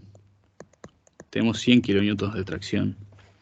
Lo mismo en el invertido, acá, tenemos algo así como 70 kilonewtons de tracción. ¿Qué quiere decir esto? Que este túnel en una sección cubierta con arena, y particularmente esta arcilla este anillo del número 497, efectivamente, cuando esté en operación este túnel, efectivamente va a traccionar. Ahora la pregunta es si va a traccionar más de lo que los pernos resisten. Estos pernos que se utilizaron para este túnel particularmente estaban diseñados para resistir 450 kilonewtons a largo plazo. Entonces la pregunta es, ¿esto puede llegar a resistir 400? ¿Cuál es la probabilidad de que la normal sea mayor a 450 kilonewtons? Entonces, tomando esta sección de análisis que está acá, a los 90 grados, o sea, en el ecuador, lo que se hizo fue utilizar el Point Estimate Method, que lo que hacemos es, solamente tomamos los valores que están asociados a esta sección, tomamos los valores y ajustamos una distribución de probabilidad. En nuestro caso utilizamos una distribución normal y de esa forma asumimos, de alguna forma, o sea, hacemos una hipótesis de cuál es la distribución de probabilidad de los esfuerzos normales en esa sección de análisis. Entonces, sabiendo eso o habiendo hecho esa hipótesis, lo que se puede hacer es calcular una probabilidad que le vamos a llamar probabilidad de falla. O sea, que es la probabilidad de que el esfuerzo normal, definido por esta distribución, sea mayor a 450, que es la resistencia de los pernos estos que se están usando en este túnel. Ahora, si vos haces esta cuenta, que básicamente sería calcular el área debajo de el área acá, te da 8 por 10 a la menos 6. Ahora vos decís, ¿y eso es mucho, eso es poco? Bueno, si uno compara con la industria, 8 por 10 a la menos 6 está en este orden que dibujamos acá, que está en verde, que si se fijan, está más o menos en el orden de las probabilidades de falla que se utilizan para la aviación comercial o para las presas en Estados Unidos, por ejemplo. O sea que podemos decir que es una probabilidad de falla bastante razonable y que, a pesar de que el túnel efectivamente va a traccionar, las tracciones van a estar muy por debajo de la falla de los pernos, ¿no? Bueno, y después, como última cosa que se hizo para este trabajo, esto es algo muy preliminar y está bueno porque generalmente la TBM, las máquinas TBM son máquinas que están súper instrumentadas, tienen un montón de información, van tirando mucha información, y en general, el 99,9% de los casos, se hace poco y nada con esa información. Este fue un intento de hacer algo con esa información, y una de las cosas que se hicieron fue hacer un análisis de tratar de correlacionar o tratar de inferir en función de qué datos estaban midiendo los sensores de la TBM de este túnel, inferir por qué suelo estaba pasando. Entonces, lo que se logró fue esto. Este es el frente de la TBM. Tenemos 6 sensores, 1, 2, 3, 4, 5, 6. Aproximadamente estos dos sensores están a la misma altura, y su gráfico, su medición es esta. Esta es la presión en el sensor 1 y 6 en función del avance. Acá estamos en el avance en el anillo 0 y acá estamos en el anillo 7000 y algo. Lo mismo para el par de sensores 2 y 5, perdón, acá, y para los sensores 3 y 4. Se ve que en el caso de los sensores 3 y 4, el sensor 3, que es este que está acá, estaba midiendo mal, así que se descartó esa medición, pero se ve que en general los otros casos se ve bastante bien. Entonces, ¿qué se hizo con eso? Bueno, haciendo algunos procesamientos de señales, por ejemplo, este es el sensor 1, la medición del sensor 1, haciendo algunos procedimientos de señales, lo que se vio es que en general, como les habíamos contado, este túnel pasaba por frentes mixtos que estaban compuestos por arena, arcilla o arena y arcilla.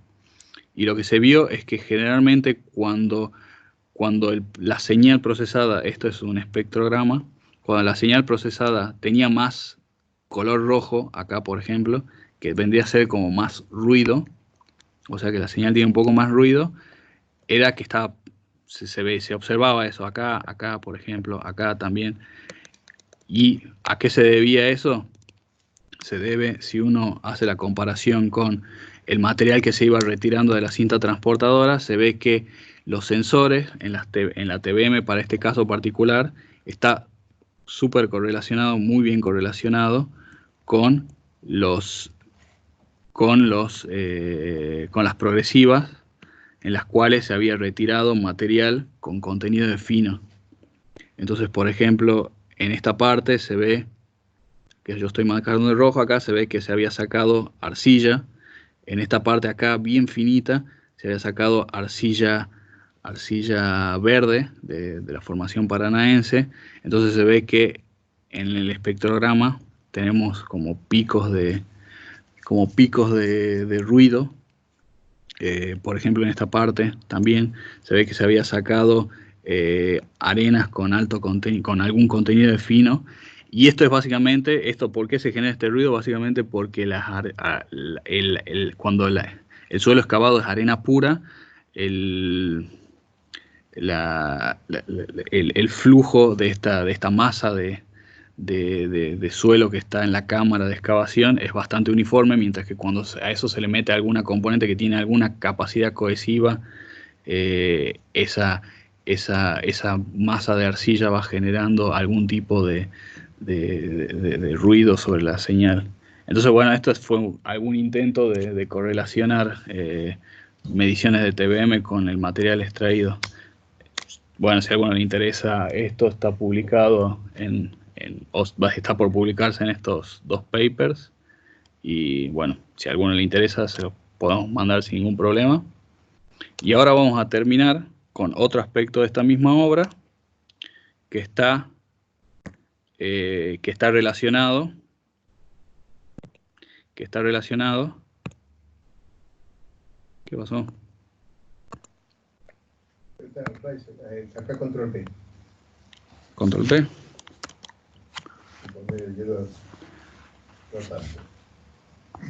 A ver, ahí está. Bueno, y ahora vamos a ver. Seguro que sigue grabando. Creo que sí está grabando. Y ahora vamos a ver una segunda etapa de este mismo proyecto, que como lo habíamos comentado, ya habían visto esta filmina. Este proyecto estaba compuesto por el tramo, perdón, estaba compuesto por el tramo, el túnel emisario, que es lo que acabamos de ver, son todos los estudios que acabamos de ver recién, y al final de este tramo emisario hay una serie de difusores, que son tubos verticales que se hincan desde el interior del túnel, o sea, desde acá, se mete una máquina y se hincan estos tubos hasta llegar al lecho del río. Estos risers son ¿cómo se llama? Son tubos de metal, de un material metálico de aproximadamente 75 centímetros de diámetro interno, que se construyen. Su método constructivo es el siguiente, como les había comentado anteriormente. Tenemos el túnel emisario, que les habíamos mostrado recién. Se mete en su interior una máquina que tiene un pistón acá, que va empujando pequeños tramos de riser, y acá en su cabeza, en el frente del riser, hay una cabeza que tiene la capacidad de ir a un concepto que se le llamó hidrodemolición, que básicamente va a ir tirando chorros de agua que van licuando de alguna forma el arena, y eso va cayendo, a medida que se va avanzando, la arena va cayendo acá y se va recuperando en la parte interior. Entonces, de esa forma, vendría a ser como un pipe jacking, solo que en vez de tener una cabeza que rota en el frente, tenemos una cabeza que hidrodemuele. Entonces se va avanzando de esta forma hasta que llegamos al lecho del río, y el riser queda colocado de esta forma. Este es un esquema, obviamente esto es mucho más largo. Esto tiene aproximadamente 30 metros. Y esto se lo hace desde un anillo especial que se hizo para la ocasión, que se llama anillo de lanzamiento, que tiene una embocadura en la parte superior para meter el riser. Posteriormente, finalmente, cuando se llega acá, se está en esta etapa, se saca la cabeza de corte, la cabeza de hidrodemolición, y se le pone este difusor, que lo que hace es distribuir líquidos en el lecho del río. Y finalmente se saca la máquina acá y ya queda la obra lista. Estos risers eran 34, y la capacidad y la característica que tiene esto es que a medida que se va hincando a medida que se va hincando el caño, el suelo se va remoldeando, particularmente el post-pampeano, y este post-pampeano también, como estás hincando algo, se van generando aumentos de presiones de poro. ¿Qué sucede luego de la hinca? Bueno, luego de la hinca, esas arcillas que se removieron del post-pampeano se consolidan de vuelta, generan una fricción negativa, y el tramo que pueda haber llegado, recuerden que esto era ya vamos a ver la estratigrafía más adelante, recuerden de que una parte importante de lo que está arriba de la clave de este túnel es arcilla, pero puede tener más o menos arena. ¿Qué genera la arena en este caso? La arena, mientras uno va hincando el riser, genera que si yo me genera algún tipo de confinamiento sobre el caño. Empotra de alguna forma el caño. Entonces, una de las cosas, ¿a qué viene este trabajo? Porque una de las preguntas eran, cuando el cliente, esta obra, cuando nos contrataron, nos habían preguntado si eventualmente cómo tenían que hacer la operación de ese riser. Ellos lo que querían hacer era hincar. Ellos lo que querían hacer es hincar, y apenas terminan de hincar, hacer una junta rígida entre el túnel, o sea acá, una junta rígida entre el túnel y el anillo de lanzamiento. Entonces lo que nosotros les advertimos, que si hacían eso, iban a tener una carga muy fuerte sobre la clave del túnel, dado por todos esos efectos de reconsolidación de la arcilla. Entonces lo que nosotros terminamos demostrando es que convenía no fijar rígidamente o al menos demorar un poco su vinculación. Entonces, si vemos otra variante que se nos había planteado en esto, y por lo cual salió este tema, es porque habían decidido subir el túnel aproximadamente 3 metros para ahorrarse una longitud importante de este material metálico que era carísimo. Entonces, ¿qué generaba esto? Si vos subís 3 metros acá, se ve, esta es la estratigrafía generada mediante ensayos CPT. Se ve que la clave del túnel, que es la clave del túnel en la traza nueva, esta es la traza vieja, la línea de puntos, en la traza vieja, cada riser iba a atravesar una capa de espesor de arena mucho mayor que en la traza nueva. Estas líneas que se ven acá son la posición de cada riser, de cada uno de los 34 risers, y lo que nosotros hicimos fue a los risers rojos, que están pintados en rojos, analizamos y en función de la estratigrafía de cada uno de estos, estimamos cuánto podría llegar a ser la fuerza. Si se vinculaba el riser, cuál iba a ser la fuerza que le llegaba a la clave del túnel, y si no se vinculaba el riser, cuál iba a ser el desplazamiento máximo, o eventualmente cuánto tiempo iba a ser necesario esperar para que las fuerzas sean bajas, ¿no? Entonces, teniendo en cuenta todo eso, se generó un modelo muy simple, muy simple, en donde se toma la estratigrafía, se ve acá, primero, una primera etapa, una segunda etapa. En la primera etapa, el hincado del riser se lo genera, se lo simula como un desplazamiento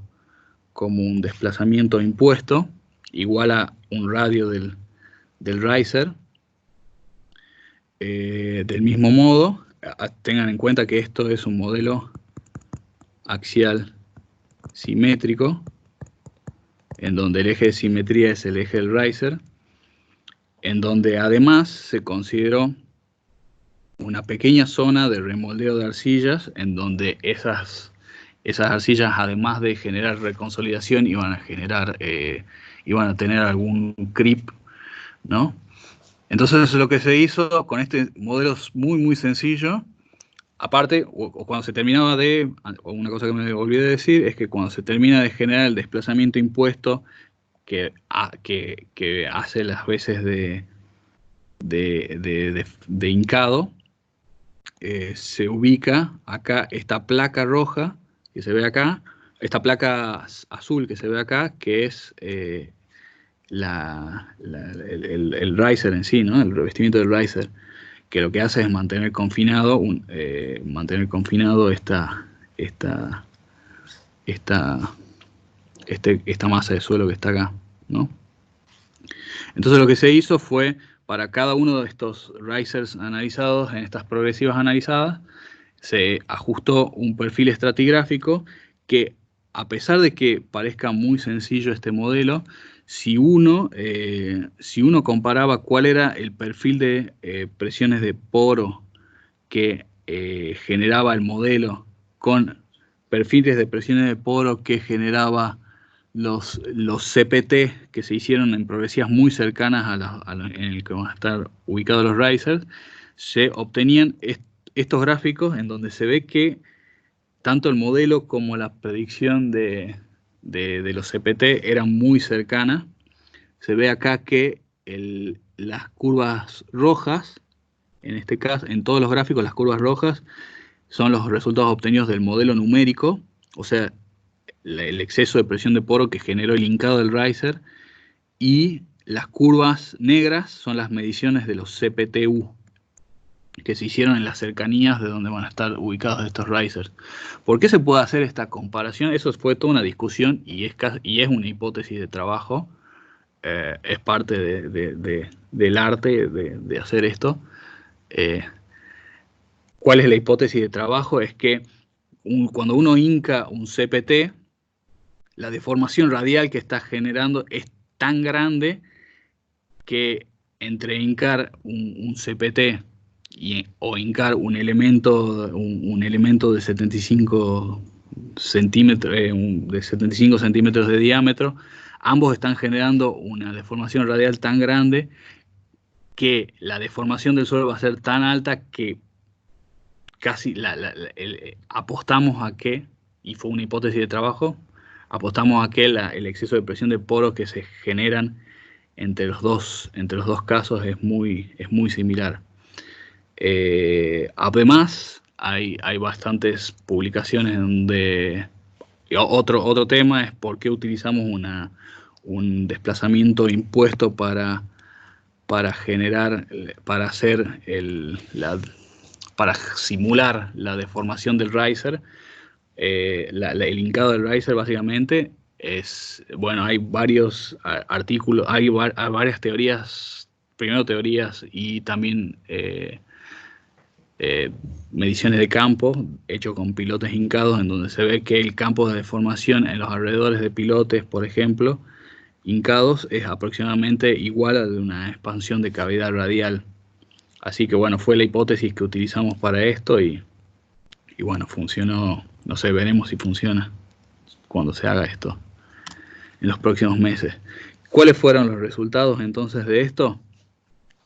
Con todos estos modelos hicimos la comparación de cuál eran los esfuerzos normales que obteníamos en la cabeza del riser y en función de este D es el espesor total de arena atravesada.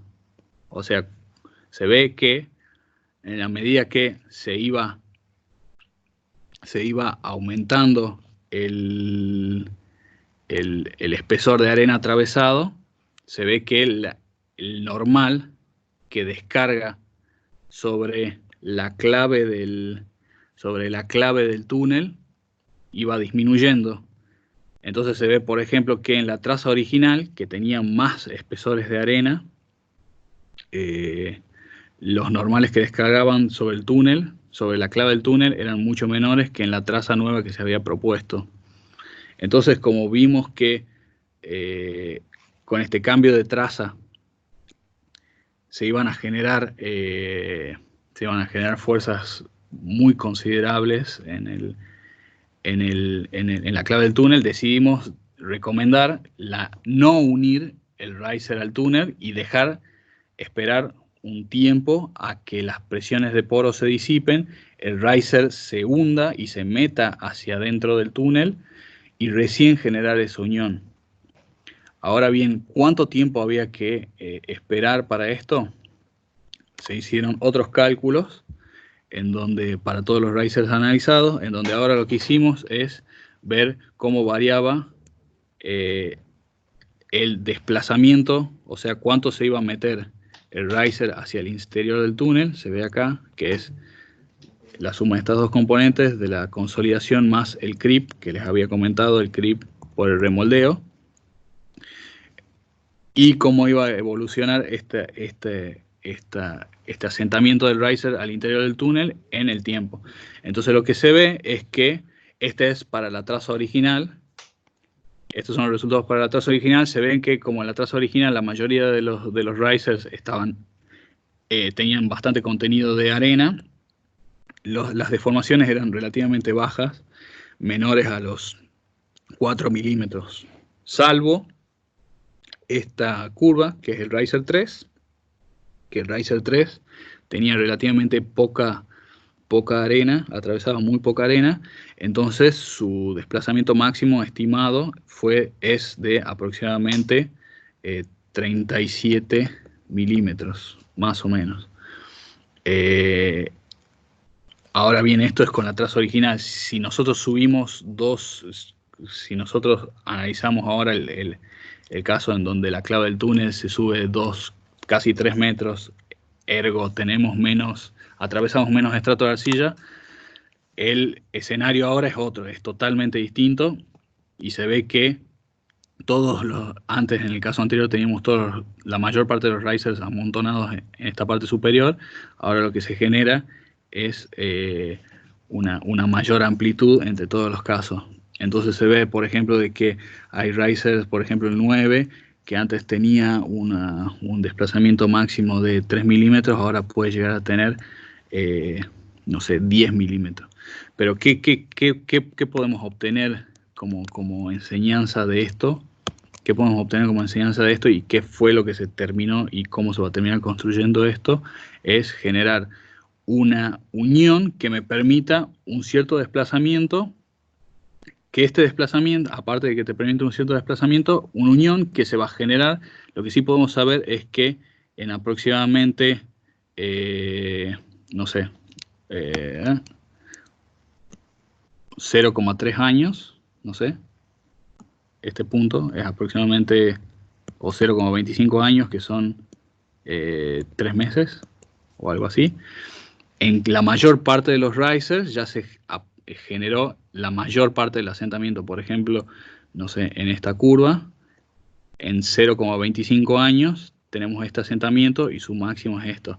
Entonces quiere decir que si uno hinca, lo que se recomendó es decir, bueno, hinquen, pero hagan la fijación al túnel dentro de 2 o 3 meses, dependiendo del caso del riser. Viéndolo de otra forma, a esto mismo, se ve que de vuelta un gráfico del espesor de arena en función del desplazamiento del riser, se ve que a medida de que el espesor de arena va aumentando, el desplazamiento del riser va disminuyendo. Y si se toma el espesor normal, el esfuerzo normal del riser en función del espesor de arena, se ve que a medida que esto ya no es el normal en la clave del túnel, o sea, el normal que descarga sobre el túnel, sino el normal máximo en todo el riser. Se ve que si bien el arena ayuda a que el riser no se introduzca al interior del túnel, también genera otro efecto por el efecto de confinamiento, genera un aumento en la normal máxima del riser en toda su trayectoria. Entonces, bueno, básicamente con eso terminamos esto. Y nada, la conclusión final fue esa, que hagan el hincado, esperen un tiempo a que las presiones de poro se disipen y recién hagan la unión túnel riser. Y bueno, también se obtuvieron las cargas normales que nos permitieron verificar el comportamiento estructural de estos elementos. Y bueno, con esto terminamos y creo, si no hay ninguna pregunta, damos por cortado acá. Y Coffee break a todo el mundo. Coffee break y seguimos con el ¿Trabajo práctico? Con el trabajo práctico. Cada uno seguirá trabajando en su proyecto. Y ¿Ya? ¿Terminamos? Bueno, antes que cortes.